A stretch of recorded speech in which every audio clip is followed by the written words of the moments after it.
put the heart back in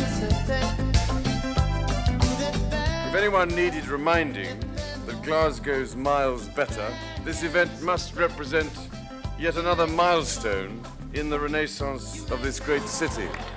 A city in full bloom. The Glasgow Garden Festival sowed lasting memories of the summer of 1988. And for just a few fleeting moments, everyone is lost in make-believe. Is this really a fairy tale dream, complete with a prince and princess? 4.3 million people flocked to the festival. Thousands of children visited, some even recorded songs about it. Born in Glasgow City, and it makes us very proud. And shot to fame in the process. Tell me all about how you came to write that song. I was going to do the song on my own, but Mum said it'd probably be nicer with the three of us. 3 decades on, we tracked down one of the girls, along with her mum, and spoke to them on the very spot where the trio sang their hearts out.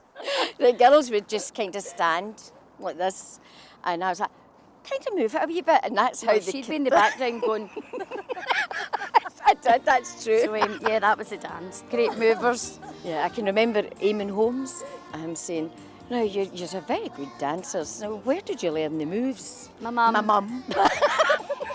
One of the main attractions of the Glasgow Garden Festival was the 240 feet high tower with its revolving ring-shaped glass cabin. You could say that the Glasgow Science Centre tower, which we're in just now, is a bit like its spiritual successor as it stands on roughly the same spot. The Clydesdale Bank Tower offered panoramic views of the festival site, all 120 acres of it. But it wasn't always like this. Prince's Dock was redundant before the Garden Festival. The transformation created optimism, which even this TV detective couldn't ignore. It is certainly going to change the image of Glasgow. It's certainly going to do that. The festival built on the momentum of the Glasgow's Miles Better campaign. It brought a whole new look to Glasgow, and Glaswegians began to renew their pride in the city, and people who visited it were surprised when they discovered other things in Glasgow. Gavin Jackson and Roy Ewing were both apprentice gardeners during the festival. It was mud everywhere that winter beforehand. The end of '87 was particularly bad, and you'd never have thought that we were going to open on time, but it was phenomenal. The Ear Garden had a wee sort of floor chimes thing, so a couple of the guys learned how to tap out singing in the rain, which was appropriate in some days. But could the city have capitalised more off the back of the festival? Bellsbridge and Festival Park are the only physical reminders which commemorate the huge event held here 30 years ago.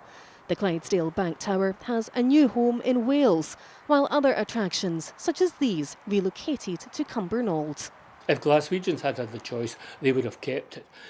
As it was, the Garden Festival was dismantled, and that land lay at least for 5 years or not more before anything was done with it. I think that was a wasted opportunity. City of Hearts, City of Hearts. People used to say, are they really famous? And we're like, it was so funny. It's a shame that it didn't last.